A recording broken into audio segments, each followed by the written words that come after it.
Nos últimos dias o país tem sido mobilizado por manifestações onde todo mundo protesta, mas na verdade o que as pessoas estão precisando mesmo é de paz. E se esse é o caso, aqui na Paralá você tem paz, mas tem enxadas também, tem tudo o que você precisa para a sua construção, tem utilidades, acabamento, enfim, você tem tudo aqui no Recanto Alagoa, pertinho da sua casa. Agora é hora da participação do advogado Saulo Gontijo no Tudo Legal. Ele vai falar sobre contratos de locação, direitos e deveres.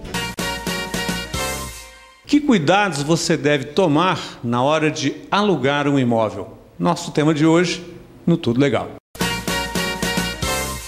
Você vai alugar um imóvel, deve se cercar de alguns cuidados para não ter dores de cabeça depois. Seja na condição de locador, seja na condição de locatário. Nosso papo de hoje com o Dr. Saulo Gontijo é sobre aluguéis. Dr. Saulo, primeiro cuidado na hora de se alugar um imóvel. Primeiro cuidado é fazer um contrato bem feito. E quem faz o contrato é advogado. Não é despachante de documento, não é você que estudou engenharia, você que estudou arquitetura, é o advogado. Entendeu? Então procure o profissional da sua confiança para fazer o contrato. É o primeiro passo.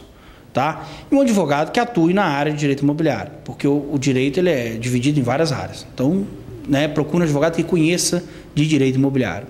Esse é o primeiro cuidado que todo mundo tem que ter.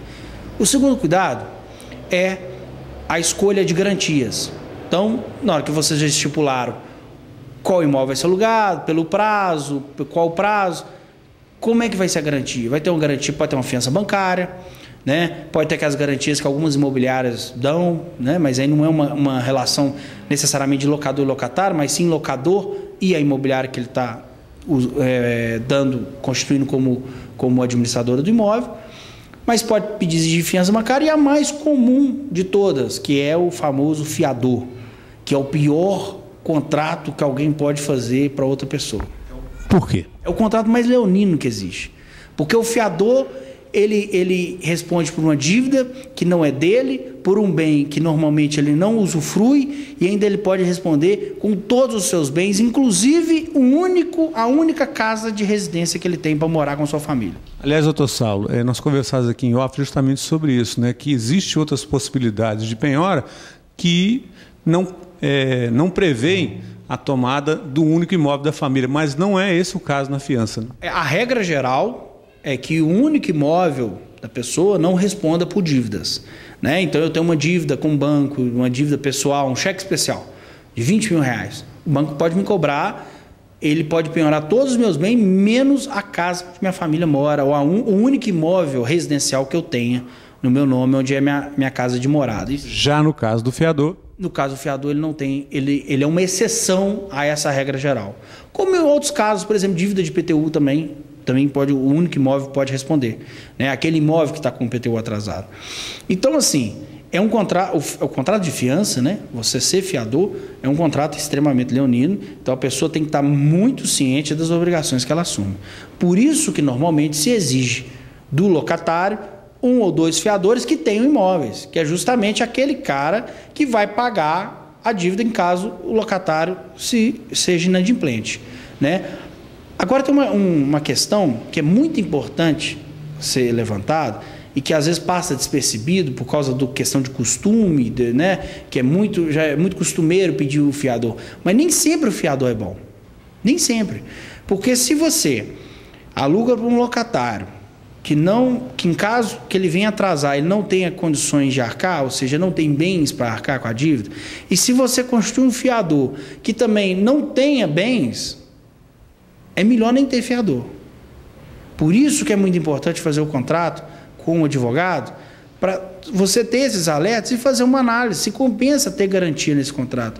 E a questão é muito simples, porque a lei de locação, há poucos anos ela foi recentemente modificada, e a liminar da ação de despejo, ou seja, o contrato para de ser pago os aluguéis, você entra com a ação de despejo para retomar o imóvel, você tem direito a uma liminar para em 15 dias o locatário sair. Só que você tem direito a essa liminar só em determinados casos da lei.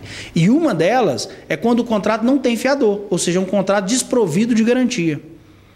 Então, para você ter uma garantia no contrato, tem que ser uma garantia que realmente garanta alguma coisa. Porque se não for garantir nada, é melhor não ter. Porque senão a sua ação de despejo vai demorar longos e longos anos, ou seja, você fica sem o seu imóvel, a pessoa morando lá, sem te pagar aluguel e você brigando na justiça para receber alguma coisa.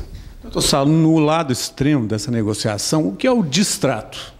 O distrato nada mais é do que desfazer o contrato que foi firmado, né? Então, quando você faz um contrato verbal, que é permitido, inclusive o contrato de locação, ele pode ser verbal, né?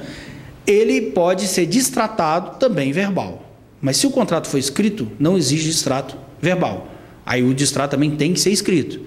Então, o distrato nada mais é do que uma rescisão amigável de terminar aquele contrato. Quando não é amigável, aí a rescisão se dá na forma que está no contrato ou de forma judicial. Doutor Saulo, o contrato com um prazo previsto, chegou no final dele, o inquilino fala, não vou ficar, está aqui a chave. Existe a necessidade de se firmar esse distrato ou isso já é automático? Quando o contrato tem um prazo determinado, não tem necessidade de fazer o distrato. Eu recomendo fazer o distrato. Por que eu recomendo fazer o distrato? Sempre.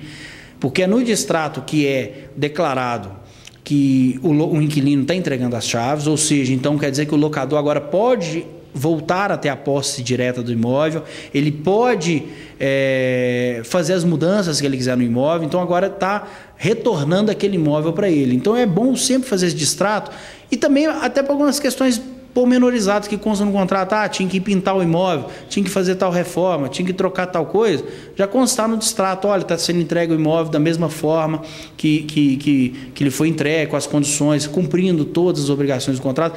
O distrato, ele é sempre uma garantia para o locador e para o locatário, para não haver discussões futuras. Ou seja, em todas as situações, o melhor mesmo é consultar um advogado. O melhor mesmo é consultar um advogado, que é o profissional apto para atuar nesse tipo de relações. Muito obrigado, doutor Saulo. Até a semana que vem.